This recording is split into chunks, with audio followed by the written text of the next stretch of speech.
नमस्कार। उम्मीद है आप सभी अच्छे होंगे। मैं भी अब थोड़ा अच्छा फील कर रही हूँ।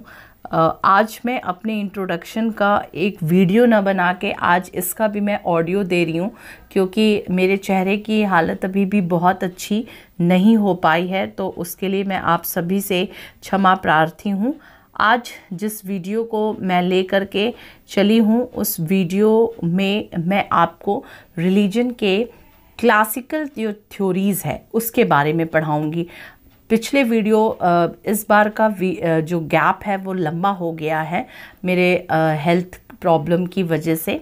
तो पिछला जो टॉपिक हम लोगों ने पढ़ा था वो पढ़ा था रिलीजन के कंसेप्ट को लेकर के, सोशियोलॉजी ऑफ रिलीजन, धर्म समाजशास्त्र में इसको हम किस तरह से परिभाषित करते हैं।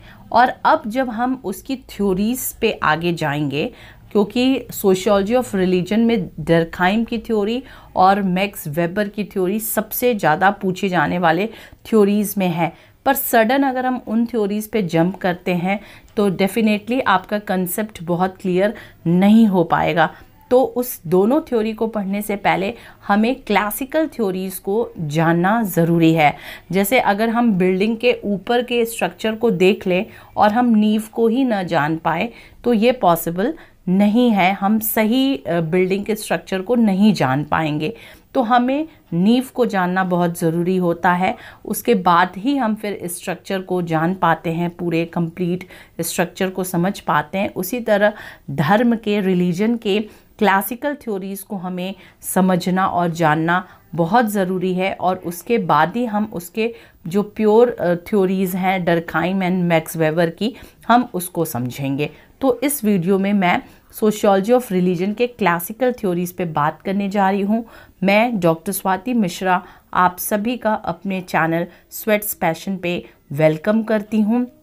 और अब अपने इस वीडियो को स्टार्ट करती हूँ उससे पहले आप सभी से रिक्वेस्ट है कि प्लीज़ मेरे चैनल को अगर अभी आप सब्सक्राइब नहीं किए हैं तो मेरे चैनल को सब्सक्राइब कर लीजिए, अपने कमेंट्स को दीजिए और एक लाइक बटन ज़रूर प्रेस कर दीजिए।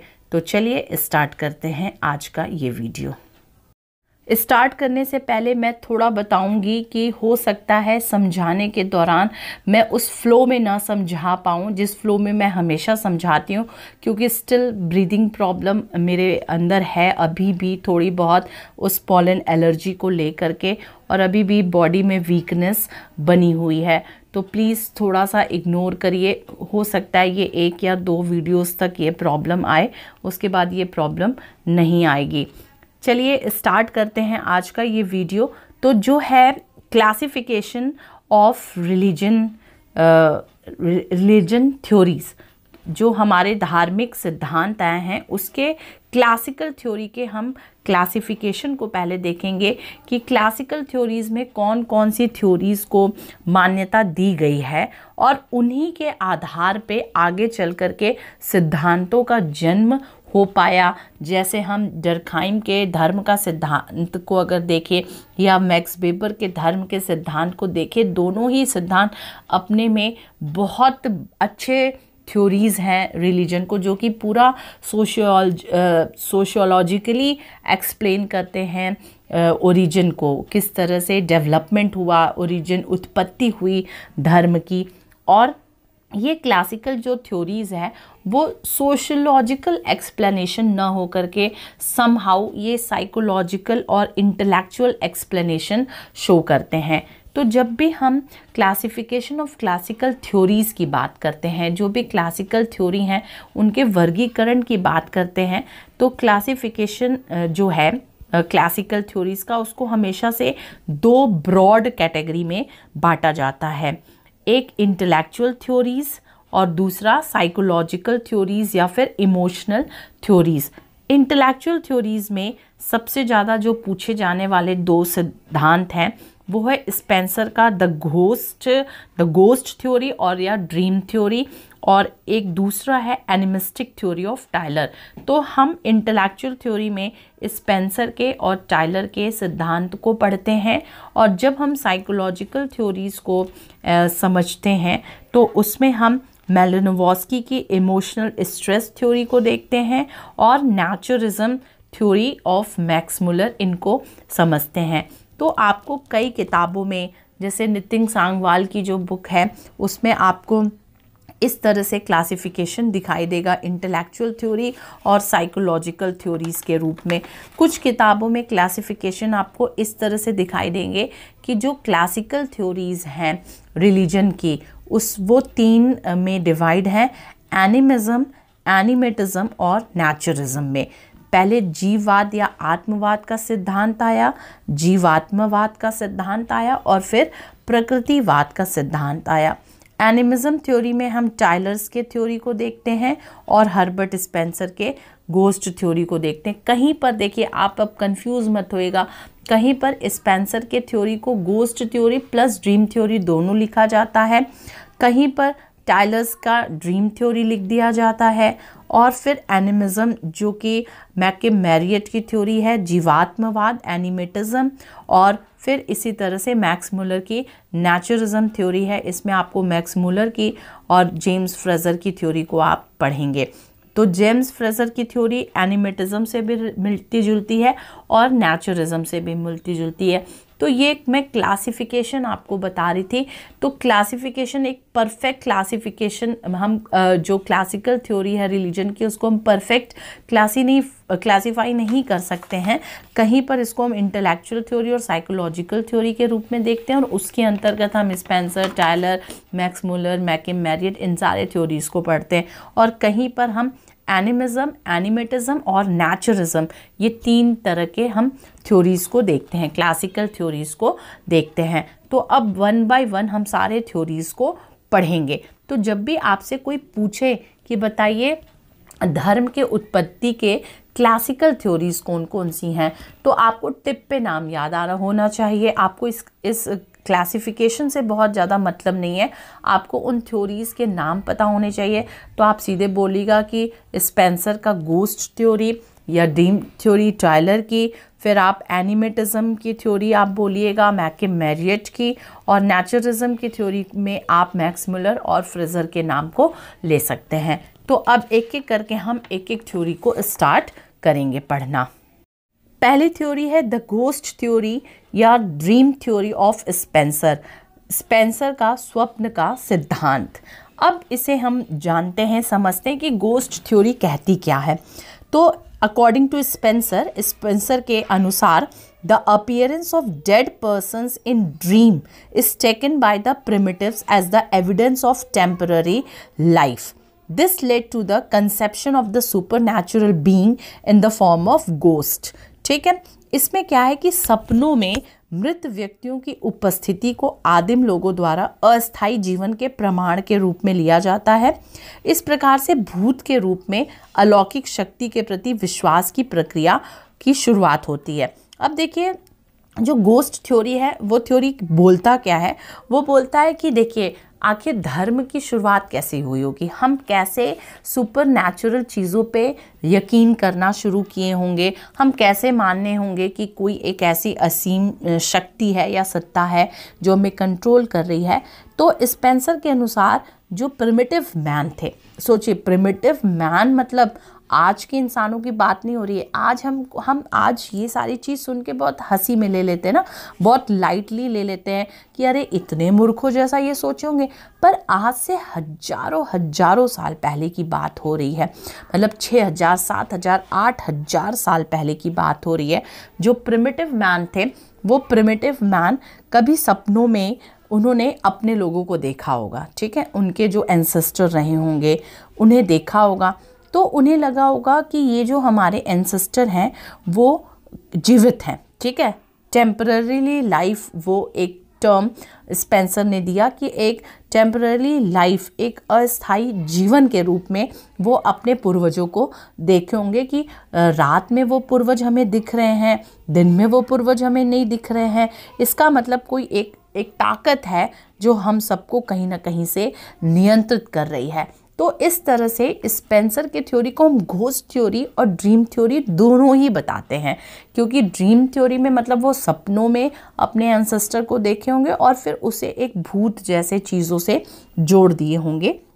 तो इस तरह से ये द घोस्ट थ्योरी और ड्रीम थ्योरी एक्सप्लेन की जाती है।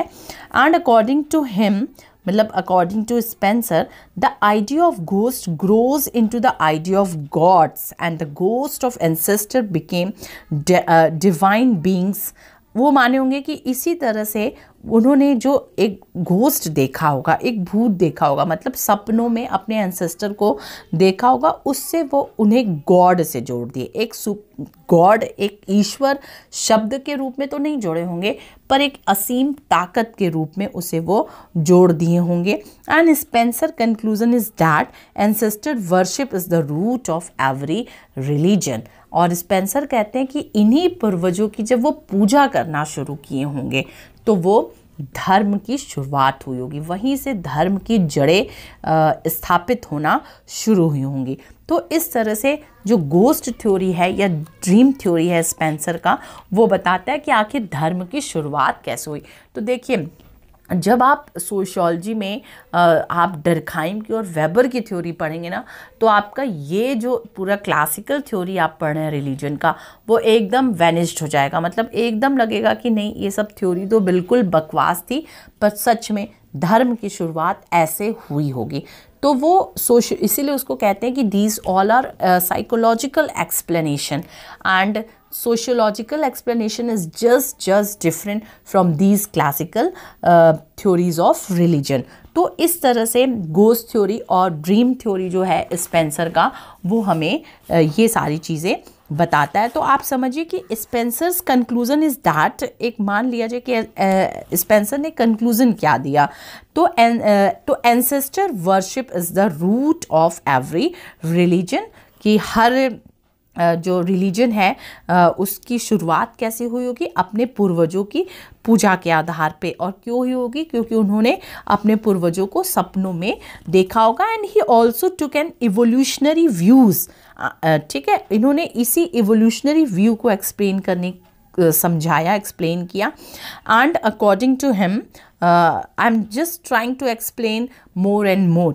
And according to him, according to Spencer, this primitive religious form is followed by polytheism and finally by monotheism। आप polytheism और monotheism वर्ड आप जान रहे हैं कि जब एक ईश्वर की पूजा और कई ईश्वर की पूजा की बात होती है, तो जब भी रिलीजन की बात होती है कि रिलीजन की आखिर उत्पत्ति कैसे हुई, फ्रॉम मोनोथिज्म टू पॉलीथिज्म और फ्रॉम पॉलीथिज्म टू मोनोथिज्म, तो according to Spencer the primitive religious form is from polytheism to monotheism. मतलब हम बहुदेववाद की शुरुआत किए होंगे, क्योंकि अलग अलग एंसेस्टर दिखे होंगे तो हम अलग अलग ताकत जोड़े होंगे उनसे, तो बहुदेववाद की शुरुआत हुई और धीरे धीरे ये एक देववाद की तरफ आगे बढ़ा, मोनोथिज्म की तरफ आगे बढ़ा। तो मुझे लगता है कि आपको ये घोस्ट थ्योरी या ड्रीम थ्योरी ऑफ स्पेंसर अच्छे से समझ में आया होगा। Now we are moving to our next theory.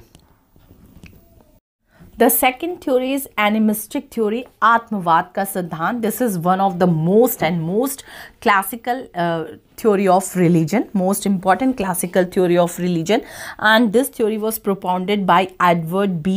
Tyler in his book Primitive Culture, which was found in near about 1871.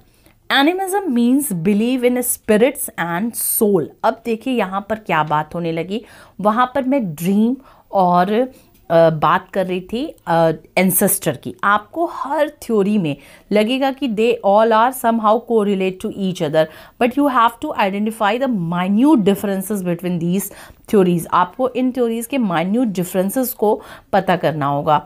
तो जहाँ हमने ghost theory and dream theory को पढ़ा स्पेंसर के, उसमें बताया गया कि they try to follow the worship of their ancestor हैं and according to their dreams, वो ड्रीम्स के अकॉर्डिंग अपने एंसेस्टर के वर्शिप की शुरुआत किए। And this is the key, this is the founding stage of origin of religion. And when we are talking about the animistic theory of religion, which was propounded by Tyler, animism means beliefs in spirit and soul. animism का मतलब होता है कि आत्मा पर यकीन करना, soul पे यकीन करना। नाम ही हिंदी में है सिद्धांत का आत्मवाद का सिद्धांत, आत्मा से जुड़ा मामला है, ये स्पिरिट सोल से जुड़ा मामला है। टायलर क्या बोलता है, क्योंकि इस थ्योरी को टायलर ने दिया है, तो primitive man differentiate living and dead only on the basis of presence of soul. जो आदिम व्यक्ति रहा होगा वो लिविंग लोगों में, मतलब जो जीवित लोग हैं और जो डेड लोग हैं, जो मर चुके हैं, वो किस आधार पे डिफरेंट करता होगा, उनकी आत्मा के आधार पे। ठीक है, अब टायलर जो है सोल को और क्या एक्सप्लेन कर रहे हैं, स्पिरिट्स को और क्या एक्सप्लेन कर रहे हैं। आगे बोलते हैं कि soul is the thing which leaves temporarily during dreams at night and after death it leaves permanently. Tylor का कहना है कि प्रिमिटिव लोग ऐसा सोचते होंगे कि जो आत्मा है वो सपने में आती है, ठीक है, टेम्पररी आती है, और परमानेंटली जब व्यक्ति खत्म हो जाता है तो वो आत्मा परमानेंटली जो है वो चली जाती है। इस आधार पे उन्होंने दो तरह के आत्मा की बात की, body soul and free soul. ठीक है, बॉडी सोल क्या होता है? बॉडी सोल को बताया कि जब आत्मा रात में सपनों के दौरान अस्थायी रूप से शरीर के बाहर निकल जाता है, ठीक है, उसे टायलर ने फ्री सोल कहा। कि जब रात में लोग रात में जब सोते होंगे प्रिमिटिव मैन और उसमें सपनों में देखते होंगे, तो जो आत्मा है वो फ्री सोल के रूप में बाहर निकल जाता होगा। तो they identify that free soul as a temporary, ठीक है, टेम्पररी, उसको वो टेम्पररी मानते हैं कि अस्थायी रूप से वो आत्मा थोड़ी देर के लिए हमारे शरीर से बाहर निकल जाती है। पर वो व्यक्ति जब मृत हो जाता है, मर जाता है, तो वो आत्मा शरीर को छोड़ करके बाहर चली जाती है और उसको टायलर ने बॉडी सोल बताया है। तो टायलर ने फ्री सोल और बॉडी सोल की बात की है। And Tyler says that the soul exist independent of its physical home the body and therefore arise the idea of believes in spiritual beings. आत्मा शरीर के अपने भौतिक घर से स्वतंत्र है। टायलर कहते हैं कि जो हमारा आत्मा है वो कहाँ रहता है? हमारे शरीर के अंदर रहता है। तो शरीर उसका एक जस्ट भौतिक घर है, एक फिजिकल होम है, ठीक है। ये हमारी आत्मा उससे स्वतंत्र रहती है और इसलिए आध्यात्मिक प्राणियों में विश्वास की प्रणाली उत्पन्न हुई। तो इसी बॉडी सोल और फ्री सोल के कंसेप्ट से ये रिलीजन की उत्पत्ति हो गई। मैं एक चार्ट के थ्रू इस एनिमिज्म थ्योरी को बता रही हूँ कि टायलर ने बताया कि व्यक्ति मृत्यु करता होगा, डेड होता होगा, तो primitive man finds the presence of spirit in every object. तो जो प्रिमिटिव मैन होते होंगे वो जो स्पिरिट्स होती होगी, जो आत्माएं होती होंगी, उनको हर चीज़ में पाते होंगे। Then primitive man applied crude logic that it is the soul that differentiate living and dead। तो बताते हैं कि प्रिमिटिव मैन जो रहा होगा, जो आदिम लोग रहे होंगे, वो इसी आत्मा से ही लिविंग और डेड को बताते होंगे कि जब थोड़ी देर के लिए आत्मा बाहर निकली, बॉडी सोल के रूप में निकली, रात में सपनों में दिखाई दी, तो वो जीवित व्यक्ति है। और जब वही आत्मा बाहर निकल गई परमानेंटली, जब व्यक्ति की मृत्यु हो गई, तो वो बॉडी सोल के रूप में चली गई और वैसे वो फ्री सोल के रूप में चली गई। और इस तरह से बिलीव्स एंड रिचुअल्स की स्टार्ट हुई। और आपने पहले वाले, इससे पहले जो मैंने वीडियो पोस्ट किया था 1-1.5 हफ्ते पहले, उसमें आपने देखा कि रिलीजन के कंसेप्ट में रिचुअल्स एंड बिलीव्स ये दो बहुत इम्पॉर्टेंट फैक्टर हैं। तो जब विश्वास शुरू हुआ और उस विश्वास से जुड़ा कर्मकांड शुरू हुआ, तो इस तरह से धर्म की उत्पत्ति मानी गई। तो टायलर का ये जो एनिमिज्म का थ्योरी है, ये इस चीज से ऐसे इसको हम क्लैरिफाई कर सकते हैं। तो Tyler says that these spiritual beings later develop into god, कि यही जो स्पिरिचुअल बीइंग हो रहा होगा, जो स्पिरिट पे विश्वास करता रहा होगा, जो सोल पे विश्वास करता होगा, और इस तरह से धीरे धीरे लोगों का एक super natural power means God की तरफ विश्वास आगे बढ़ने लगा। तो टायलर अंत में यही कहते हैं, and man's ideas of spirits primarily originate from his dream, and in his dream man for the first time encountered his double. तो आप समझ लिए कि जो तो कहीं ना कहीं से ये जो स्पेंसर का ड्रीम थ्योरी है वो टायलर के थ्योरी से जुड़ रहा है, पर यहाँ पर सोल और स्पिरिट की बात हो रही है। तो याद रखिएगा कि एनिमिज्म थ्योरी में स्पिरिट और सोल की बात होती है, और जो गोस्ट और ड्रीम थ्योरी है स्पेंसर की, वहाँ पर सिर्फ ड्रीम की और एंसेस्टर वर्शिप की बात हो रही है। आप सभी को पता है कि जब भी मैं इस तरह का कुछ भी वीडियो बनाती हूँ तो थोड़ा डेप्थ में जाने की कोशिश करती हूँ। तो हम लोगों ने अभी टायलर को पढ़ा, ठीक है। तो चूंकि स्पेंसर की और थ्योरीज मैंने पीछे आपको वीडियो में दी है, तो स्पेंसर के लाइफ स्केच के बारे में बताया है। टायलर के बारे में मैं थोड़ा यहाँ बात करना चाहूँगी कि he was basically British anthropologist. ये ब्रिटिश एंथ्रोपोलॉजिस्ट थे। आपको पता है एंथ्रोपोलॉजिस्ट कौन होते हैं? जिनका स्टडी मेनली ह्यूमंस पे होता है, ट्राइब्स पे होता है। And he was born on October 2, 1832 London. तो 2 अक्टूबर 1832 को ये लंदन में पैदा हुए हैं, और इनकी मृत्यु जो हुई है वो 2 जनवरी 1917 में वेलिंगटन इंग्लैंड में हुई। And he was regarded as founder of cultural anthropologist. इनको हम कल्चरल एंथ्रोपोलॉजिस्ट के रूप में ज़्यादा जानते हैं। इनकी ये जो इस्टेब्लिश हैं वो एक कल्चरल एंथ्रोपोलॉजिस्ट के रूप में इस्टेब्लिश हैं। He believed that there was a functional basis for the development of society and religion, which he determined was universal. इनका ये बेसिक ये इस चीज़ पे यकीन करते हैं कि there was a functional basis for the development of society, कि जो समाज की या धर्म की जो विकास यात्रा होती है वो उसका अपना न कोई प्रकारात्मक स्वरूप होता है, और वो यूनिवर्सल होता है। मतलब हर जगह हम धर्म को एक प्रकारात्मक स्वरूप के रूप में देखते हैं, इस तरह से ये बात करते हैं। और इन्होंने हर सोसाइटी को बताया कि 3 स्टेजेस से क्रॉस हुआ होगा। Each and every society was passed from 3 basic stages. The first one is savagery stage, barbarism and civilization. इन 3, चाहे कोई भी सोसाइटी हो, वो इन्हीं तीनों स्टेज से क्रॉस होके गुजरा है। हाँ, बस बशर्ते इतना अंतर है कि कोई सोसाइटी आज भी सेवेजरी स्टेज पे है, कोई सोसाइटी आज बारबेरिज्म स्टेज पे है, और कोई सोसाइटी इन दोनों स्टेज को क्रॉस होकर के सिविलाइज्ड सोसाइटी के रूप में है। तो ये नहीं कह सकते कि हर सोसाइटी आज सिविलाइज्ड है, ऐसा नहीं कहा जा सकता, पर हर सोसाइटी इन तीनों स्टेजेस से क्रॉस होगा ज़रूर, या हुआ होगा ज़रूर।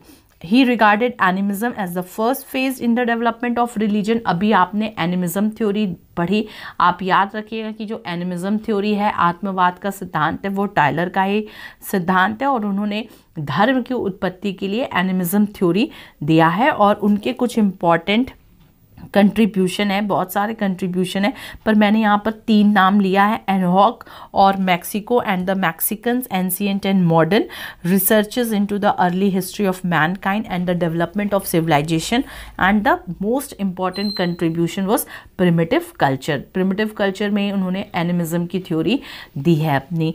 तो आप ये 3 नाम, मेरा यहाँ बताने का मकसद ये है कि कभी आपको सडन कोई क्वेश्चन आ जाए तो आपके दिमाग पे आना चाहिए कि अच्छा, एनहॉक जो है वो टायलर का ही कंट्रीब्यूशन है, researches into the early history of Mankind जो है वो टायलर का ही कंट्रीब्यूशन है। तो टायलर के बारे में सिर्फ इतना ही हम बात करते हैं, और अब आते हैं अपने नेक्स्ट थ्योरी की तरफ, जो कि है नेचुरिज्म की थ्योरी, प्रकृतिवाद का सिद्धांत। प्रकृतिवाद का सिद्धांत जो है ये मैक्स मुलर ने दिया। It was associated with Max Muller, and Max Muller was a great scholar of Sanskrit, and he was also interested in ancient Indian gods. आप याद रखिएगा कि मैक्स मुलर का भारत के जो प्राचीन देवी देवता थे उन पे इनका बहुत इंटरेस्ट था। इनका इंटरेस्ट संस्कृत लैंग्वेज में था। सोचिए, ये बाहर के हो करके भी, इनके बारे में मैं आगे आपको बताऊंगी ज़रूर। तो इनका संस्कृत लैंग्वेज में बहुत इंटरेस्ट था और भारत के जो प्राचीन देवी देवता हैं उन पे इनका, जैसे गरुड़ देवता, वायु देवता, यम देवता, इन पे इनका बहुत ज़्यादा इंटरेस्ट एरिया था। He believes that the force of nature have super natural power. देखिए अब थोड़ा सा अगर हम देखें, वैसे तो हमें अभी प्रकृतिवाद को पढ़ाने से पहले हमें एनिमेटिज्म थ्योरी को समझाना चाहिए था, पर मैं यहीं पर इसको बता रही हूँ। तो थोड़ा एडवांस सोच और होता है, और इनका कहना है कि जो रिलीजन की शुरुआत हुई, आखिर धर्म की उत्पत्ति कैसे हुई, तो इनका मानना है कि जो प्रकृति का फोर्स है, ठीक है, हमारा जो नेचर है, उस वही सुपर नेचुरल पावर रहा होगा। ऐसा आदिम व्यक्ति ऐसे ही धर्म की शुरुआत किए होंगे। कैसे? Because the entire life of primitive man should be spend in the midst of nature and all the good and bad experience were made from these nature. इनका कहना था कि जितने भी आदिम लोग हैं वो ज़्यादातर अपना जीवन प्योर प्रकृति में बिताते थे। आपको पता ही है कि कोई आर्टिफिशियल लाइफ नहीं थी उस टाइम पे, प्योर नेचुरल लाइफ थी। हम भी एक नेचर के पार्ट थे, जैसे आज एक एनिमल है वैसे हम थे। अब ना हम धीरे धीरे डोमिनेट होते गए नेचर पे, तो we were just a part of a nature. जैसे हर एनिमल्स एक प्रकृति का हिस्सा था, वैसे हम भी थे और इसी नेचर में रहते थे। हमें जितने अच्छे जितने बुरे हर तरह के अनुभव इसी प्रकृति में ही होते थे। तो इस प्रकृति से हमें डर की भावना थी, हमारा भय का जो इमोशंस था वो जुड़ा था, हमारा रेस्पेक्ट का इमोशंस जुड़ा था, हमारा आश्चर्य का इमोशंस जुड़ा था। मतलब जितने भी हमारे इमोशंस थे, चाहे वो ऑफ हो, फेयर हो, रेस्पेक्ट हो, किसी भी तरह के जो इमोशंस थे वो सब जुड़े होते थे। कैसे? क्योंकि प्रकृति में कुछ भी घटनाएं घटती होंगी तो हम बहुत आश्चर्य की निगाह से देखते होंगे, हम उससे भय भी करते होंगे, हम उसके प्रति सम्मान भी करते होंगे। तो he propounded that there was a infinite realization of primitive man with the grand natural objects which were surrounded by them। तो इनका कहना है, मैक्स मुलर का, उनका कहना है कि जब आदिम व्यक्ति इस प्रकृति के बीच में रहा होगा तो उसका बहुत ज़्यादा एक्सपीरियंस उस नेचर से रहा होगा। बहुत नेचुरल जो ऑब्जेक्ट्स रहे होंगे, जो उसके इर्द गिर्द रहे होंगे, उससे बहुत उसका पास का संबंध रहा होगा। जैसे human beings and nature stand in relationship of wonderment, terror etcetera.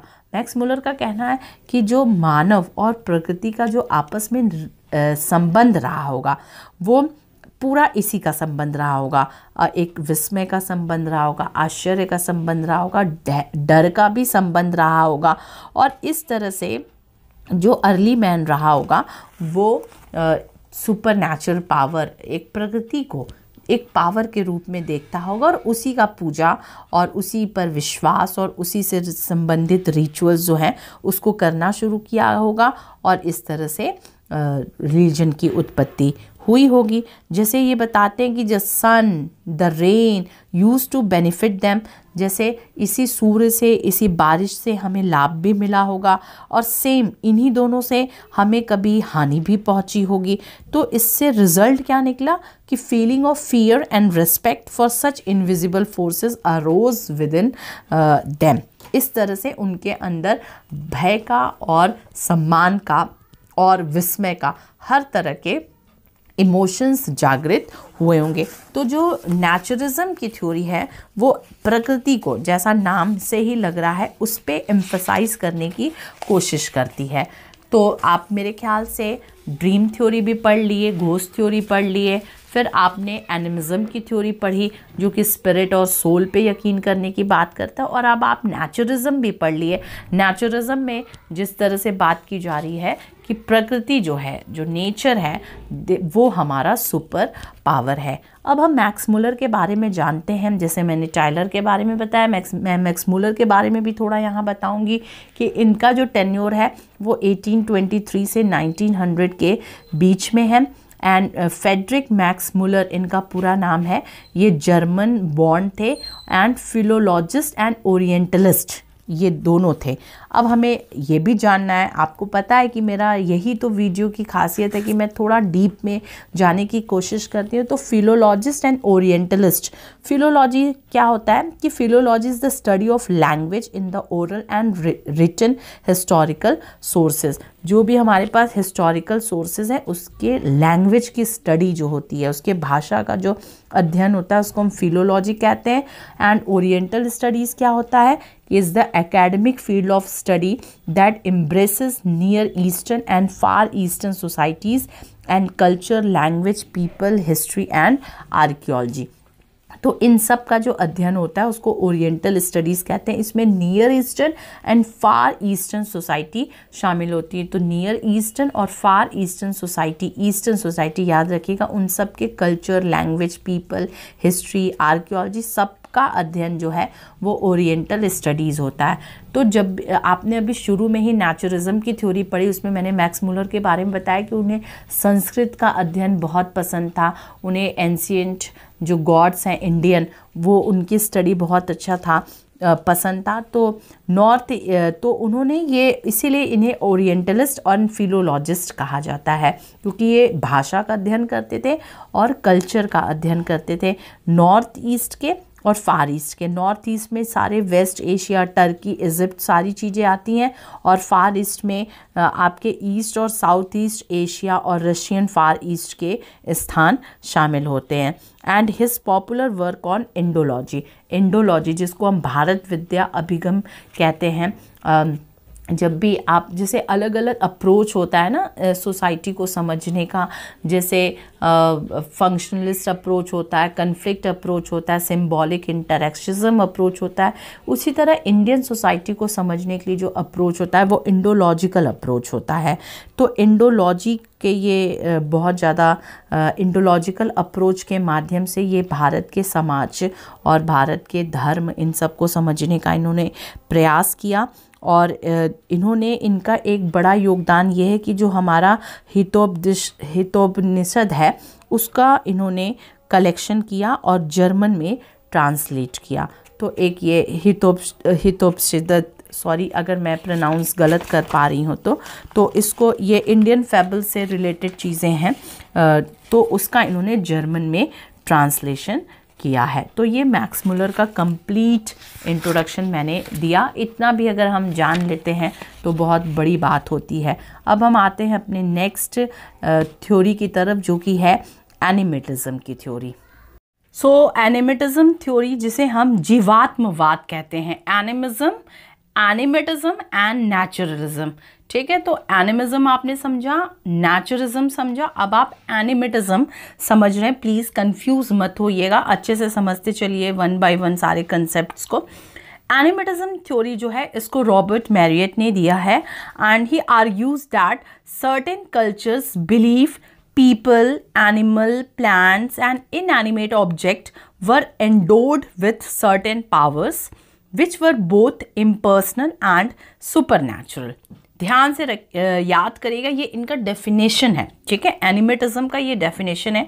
ये ऐसा मानते हैं कि इनका कहना था, ये इन्होंने तर्क दिया, इनका कहना था कि विश्व की जो कुछ संस्कृतियां हैं वो कुछ लोगों में, कुछ जानवरों में, कुछ प्लांट्स में, ठीक है, या कुछ एनिमल्स में कुछ एक अलग तरीके का पावर मानते हैं, शक्ति देखते हैं। ऐसे प्लांट्स में, ऐसे एनिमल्स में, कुछ इंसानों में ऐसी शक्ति मानते हैं जो कि दोनों होती है, इम्पर्सनल और सुपरनैचुरल, मतलब अवैक्तिक और अलौकिक दोनों होती है। इम्पर्सनल का मतलब यहाँ पर क्या होता है कि खुद भी प्रभावित होती है और दूसरे को भी प्रभावित करती है। तो ऐसे चीज़ों को मैरियट ने माना वर्ड दिया। ठीक है, माना। जब इन्होंने मेलिनेशिया और पॉलिनेशियन पीपल्स पे स्टडी किया, मेलिनेशियन और पॉलिनेशिया जो जगह है, ये आप जानिए कि जो आइलैंड है, पैसिफिक आइलैंड्स, आप पूरा पैसिफिक ओशन में आप जो आइलैंड्स देखेंगे, इधर नॉर्थ अमेरिका के साइड में जो पैसिफिक आइलैंड्स, बहुत सारे छोटे छोटे आइलैंड्स हैं, जिसमें वेस्ट इंडीज़ है, न्यू पापुआ गिनी है, कोस्टा रिका है, ये सब बहुत छोटे छोटे आइलैंड्स हैं। उसमें मेलिनेशिया और पॉलिनेशिया, ये दो और भी आइलैंड्स हैं। इन पे रहने वाले लोग जो हैं उन्हें हम मेलिनेशियन एंड पॉलिनेशियन पीपल्स कहते हैं। तो जो मेलिनेशियन एंड पॉलिनेशियन पीपल्स हैं वो मेरिट ने माना कि दे आर इंडिजीनियस पीपल, ये इंडिजीनियस पीपल है, मतलब प्रिमिटिव मैन है। तो वहाँ पर जाके स्टडी इन्होंने की और उन्होंने बताया कि ऐसे चीज़ों को ये जो ट्राइब्स हैं, ये जो इंडिजीनियस पीपल हैं, उसको माना शब्द देते हैं। ठीक है, मतलब माना क्या है कि माना is a concentrated form of animistic force found with in any of these object that confer power, strength and success. माना among Polynesian and Melanesian people a supernatural force or power that may be ascribed to person, spirits or inanimate objects. Mana may be either good or evil, beneficial or dangerous. तो आप फिर से माना को समझिए कि क्या है। तो माना जो मैरियट ने स्टडी किया, माना कई मेलिनेशियन और पॉलिनेशियन लोगों के बीच एक अलौकिक शक्ति या बल है। ये एक ऐसी शक्ति या एक ऐसा बल जो हमें दिखाई नहीं देता है, ठीक है, जो व्यक्तियों, आत्माओं या निर्जीव वस्तुओं पर अर्जित की जाती है। अब देखिए, इन्हीं सारे थ्योरीज को डर्कहाइम आगे बताते हैं। ठीक है, आगे बताते हैं। जब आप सोशियोलॉजी ऑफ रिलीजन पढ़ेंगे डर्कहाइम का, मैं ठीक अब अगला video sociology of religion Durkheim का ही देने वाली हूँ, उसमें आप बहुत अच्छे से समझ में आ जाएगा। फिलहाल अभी हम लोग क्लासिकल थ्योरी पढ़ रहे हैं। तो मैरियट ने जो थ्योरी दिया, मैनिज्म की थ्योरी, उसको एनिमेटिज्म की थ्योरी भी कहा जाता है, मानववाद या जीवात्मावाद दोनों कहा जाता है। इसमें कहा जाता है कि माना जो है वो अलौकिक शक्ति या बल है। ठीक है, कहाँ पर? मेलिनेशिया और पॉलिनेशिया लोगों के बीच एक अलौकिक शक्ति या बल है, मतलब एक ऐसी शक्ति या एक ऐसा बल जो हमें दिखाई नहीं देती है, पर कुछ व्यक्तियों, कुछ पेड़ पौधों में, ठीक है, या कोई भी निर्जीव वस्तुओं पर समाज द्वारा थोपी जाती है। ठीक है, माना जाता है कि वहाँ के लोग मानते थे कि अब देखिए डर्कहाइम इसको बहुत और एक्सप्लेन कर दिए कि ऐसा क्यों देखा गया, क्यों की बात डर्कहाइम ने प्रूव की। पर मैं अभी मैं क्यों पे जाऊंगी भी नहीं, मैं अभी सिर्फ मैरियट की चीज़ों को बता रही हूँ कि उन्होंने माना से ही इस एनिमेटिज्म को डिस्क्राइब किया। अब एक यहाँ पर आप जो साइक्लिक देख रहे हैं, मैं सब थ्योरीज को ऐसे साइक्लिक रूप में समझा रही हूँ ताकि आप समझ में आ जाए आपको कि ओरिजिन ऑफ रिलीजन कैसे हुआ होगा क्लासिकल थ्योरीज के अकॉर्डिंग। तो सबसे पहले देखिए, आइटम्स और ऑब्जेक्ट्स विथ स्पेसिफिक कैरेक्टरिस्टिक्स, कि कुछ ऐसी वस्तुएं रही होंगी जो विशिष्ट विशेषताओं को रखी हुई होंगी। ऐसे वस्तुओं को माना कहा गया। ठीक है, फिर इसी माना से मानव संपर्क में आए होंगे, मतलब ऐसी वस्तुओं के साथ मनुष्यों का अंतरक्रिया हुआ होगा, इंटरैक्शन हुआ होगा। They felt life forces from lifeless object. देखिए, वो ऐसे वस्तुओं से एक फोर्स महसूस किए होंगे, ये व्यक्ति ऐसे वस्तुओं से कुछ फोर्स, कुछ बल महसूस किए होंगे, जिससे कि एक विश्वास जगा होगा। इस विश्वास से जुड़े कर्मकांड बने होंगे, बिलीफ सिस्टम और रिचुअल्स, और इस तरह से धर्म की उत्पत्ति हुई होगी। ऐसा मैरियट ने अपने माना सिद्धांत या एनिमेटिज्म थ्योरी में दिया। मैं फिर से एक बार बताती हूँ, आपको और अच्छे से समझाती हूँ कि माना सिद्धांत क्या कहता है।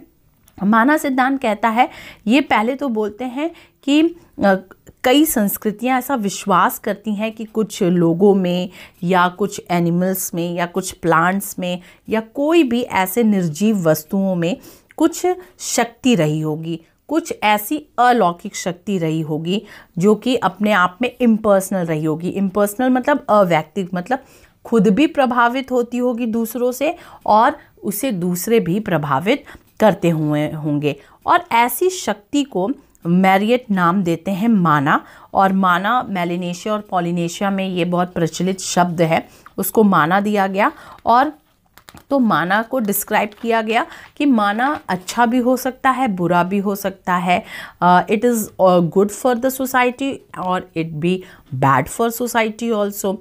तो इस तरह से ये जो टर्म है ये सबसे पहले 19th सेंचुरी में वेस्ट में जब डिबेट हुआ ओरिजिन ऑफ रिलीजन को लेकर के, तो इस शब्द को देखा गया, क्योंकि मैकिम मैरियट ने जब स्टडी की अपनी मेलिनेशिया और पॉलिनेशिया के लोगों पे, तो ये शब्द माना वहाँ पर देखा गया। तो उनका कहना है कि एनिमिटिज्म मतलब जीवात्मावाद में धर्म की उत्पत्ति कैसे हुई, तो कुछ विशिष्ट विशेषताओं वाले वस्तुएं रही होंगी जिनको जोड़ दिया गया माना से। इनके संपर्क में मनुष्य आए होंगे, मनुष्य इनके संपर्क में आने से कुछ एक फोर्स, एक बल महसूस किए होंगे, उसके प्रति उनका विश्वास और जुड़ा होगा, विश्वास से जुड़े कर्मकांड जुड़े होंगे और फिर इस तरह से धर्म की उत्पत्ति हुई होगी, धर्म का विकास यात्रा शुरू हुआ होगा। तो ये है एनिमिटिज्म थ्योरी।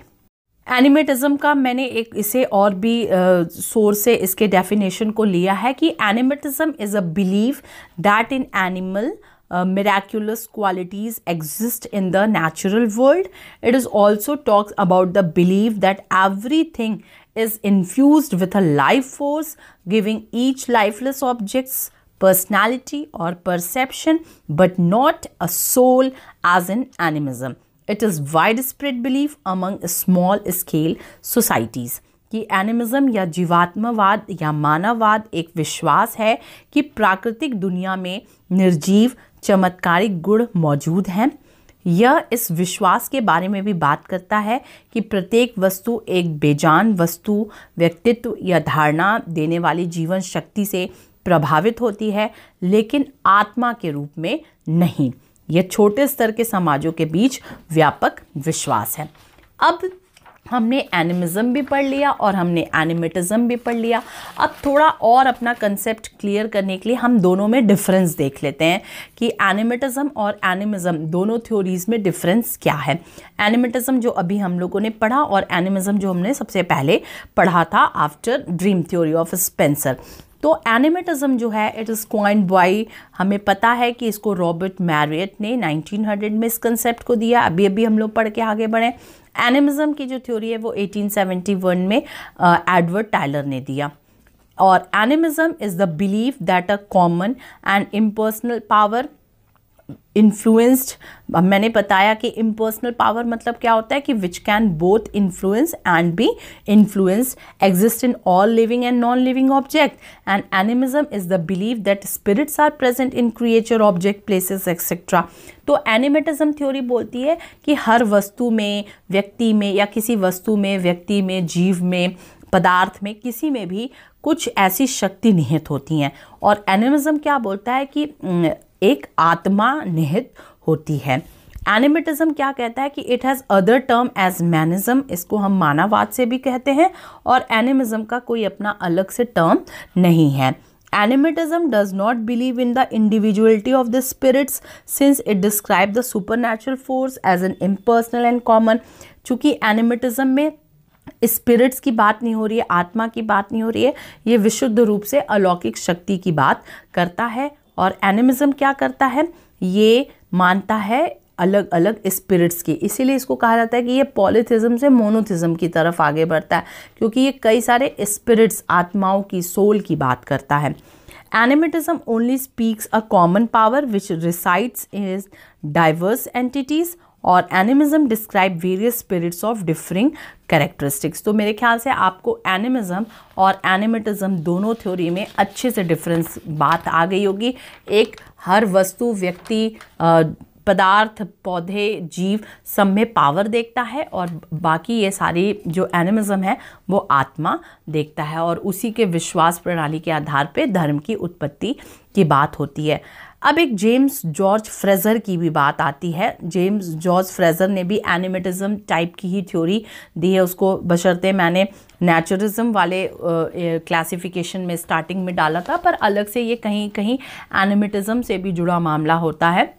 तो याद रखिएगा, मैंने इनके थ्योरी को बहुत डिटेल में दे दिया है, याद रखिएगा, पर नाम पूछा जाता है और इनकी बुक का नाम बहुत पूछा जाता है। तो जॉर्ज फ्रेजर की बुक का नाम है गोल्डन बॉ, ये 1890 में इनकी बुक आई थी। And he held that primitive man was in state of continuous struggle with nature.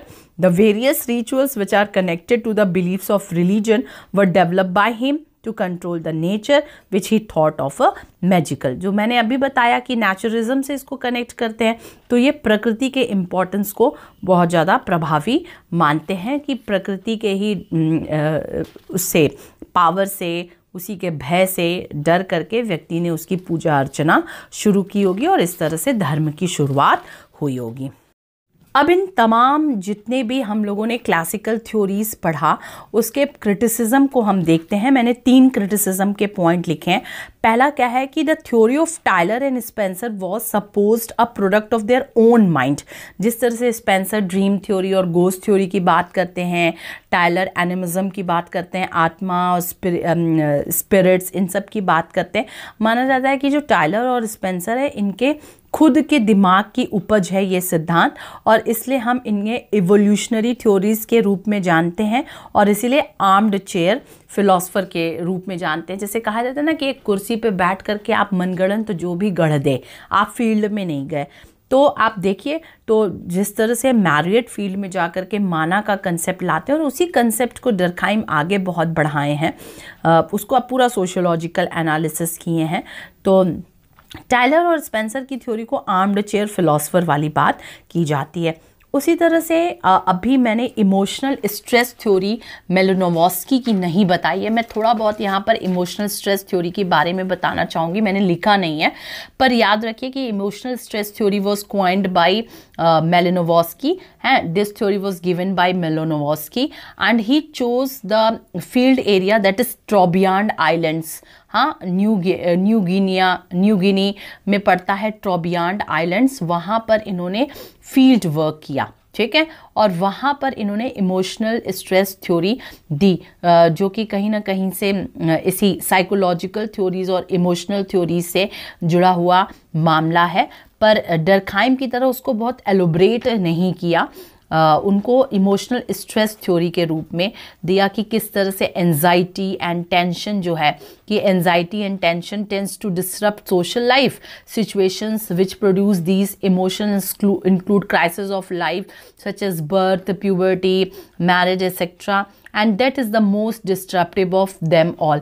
तो इस तरह से उन्होंने डेथ और फ्यूनरल इन सब से जोड़ करके कि किस तरह से लोग जो है इमोशनल हो करके इस तरह से सोच विचार अपना रखते हैं। तो मैंने मेलिनोवस्की के इमोशनल स्ट्रेस थ्योरी को बहुत एक्सप्लेन नहीं किया, पर जब अगर कभी आपको एक्सप्लेन करना होगा तो आप उसको डेथ और एंजाइटी और टेंशन से जोड़ करके देख सकते हैं। और Trobriand islands of the coast of Guyana, यहाँ पर उनका फील्ड स्टडी रहा है। तो अब मेलिनोवस्की ने, जो एंथ्रोपोलॉजिस्ट ब्रॉन्स्लो मेलिनोवस्की हैं जिनके बारे में अभी बात की थी, कि वो strongly influenced by the functionalist school. ये जो फंक्शनल स्कूल वाले थे उनसे बहुत ज़्यादा ये इन्फ्लुएंस थे, प्रभावित थे।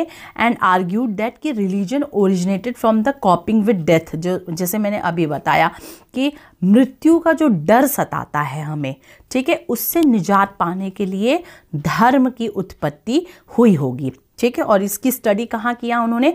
ट्रोबियांड आइलैंड में किया। मैंने यहाँ पर पूरा डिटेल ज़्यादा नहीं लिखा है, थोड़ा बहुत लिख दिया है। तो याद रखिएगा कि ये जो पॉइंट है वो somehow connected with the emotional stress theory of Malinowski. तो he saw science as a practical knowledge that every society needs and magic as related to this practical knowledge। कहा जाता है कि जो मेलिनोवस्की का बहुत बड़ा कंट्रीब्यूशन है साइंस, मैजिक और रिलीजन को लेकर के।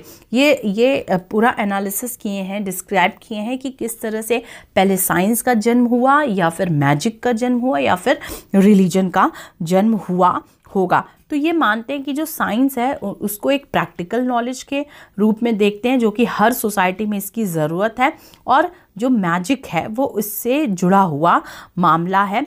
और जो प्रिमिटिव मैन है वो डे टू डे लाइफ में इस प्रैक्टिकल डिफ़िकल्टीज़ को दूर करने के लिए वो इस तरह के मैजिक को यूज़ करते होंगे।